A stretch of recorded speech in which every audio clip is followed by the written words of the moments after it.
Hello there, and welcome to another episode of Ryan Reviews Keychains, a series I discontinued many years ago, vowed to never bring back, and then LEGO pulled me right back in 2020 with the Han Solo and Carbonite special keychain, and this year there is a new keychain for a piece of Beskar for LEGO Star Wars. Now, this particular keychain was available for the May 4th period for 2022 with purchases of $70 or more at LEGO stores and lego.com. You can see there's a lot of text on the back, including telling you very bluntly that this is not a toy. It says LEGO VIP, has a barcode, all that jazz, but that's not the fun. The fun is inside, so getting this thing unboxed a little bit more difficult than you might think. Ooh, that's not just any paper.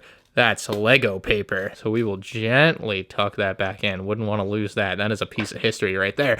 And inside, we have our keychain, which apparently does not settle very nicely within the packaging, which doesn't present great if you're LEGO, obviously trying to present a primo product for you. So yeah, there we go. That's a little bit better. But it's quite literally just a piece of Beskar attached to a keychain.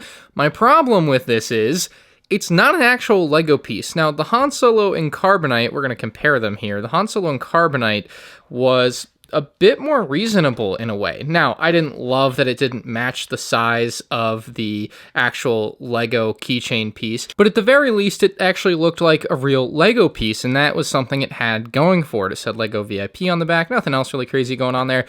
With this Beskar piece, you can see they've made it a bit bigger, it feels like, and then, you know, same LEGO Star Wars on the back. It's got a smaller VIP logo, just to show you the differences. You know, you can decide which one you think looks better. It's got a nice flow to it. It looks like a nice piece of Beskar, and like it's really clean. And the only thing that makes it a LEGO product is because it says LEGO on the back. This has no attachment to a real LEGO piece, unlike the Han Solo and Carbonite. And it just makes no sense to me because we had the Armorer's Mandalorian Forge released just last year, and they used the Beskar piece, except the Beskar piece is just the random good old LEGO ingot piece, not an actual custom made or printed Beskar piece. So getting this makes even less sense to me with that in mind.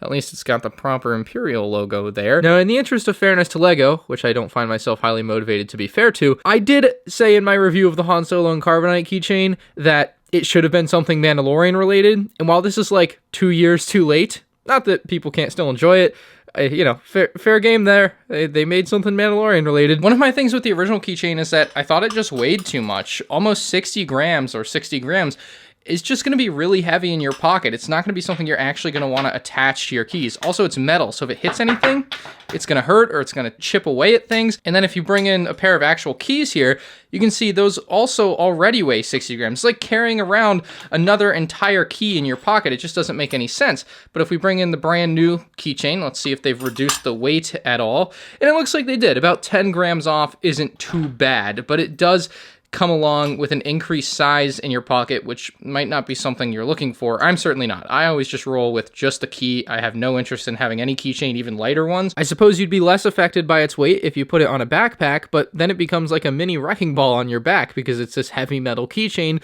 swinging around your backpack, and if you turn around and bump into a wall, you might be chipping some paint off the wall. Just not great. So if you're into keychains, this might be up your alley. By far my biggest qualm with this as a LEGO product is any other company could have made this. Any company could have made a piece of Beskar in a flat rectangle with the Beskar markings on it and called it a keychain and released just this. It just wouldn't have the LEGO Star Wars logo on the back. It would just say Star Wars. And like, that to me just shows that this shouldn't have been made, in my opinion. They should have done something else. What else? I don't know. I don't think it should have been a keychain at all, to be fair. Like, I don't think this was generally very well liked, and it's too heavy anyway to really put on a reasonable pair of keys that you'd be carrying around. Ultimately, this one just is not for me. You will not catch me walking around with this attached to my keys. So let me know what you think about it in the comments section below. If you're new to the channel, make sure you hit subscribe, and you can check out more 2022 LEGO Star Wars set reviews on the end screen now.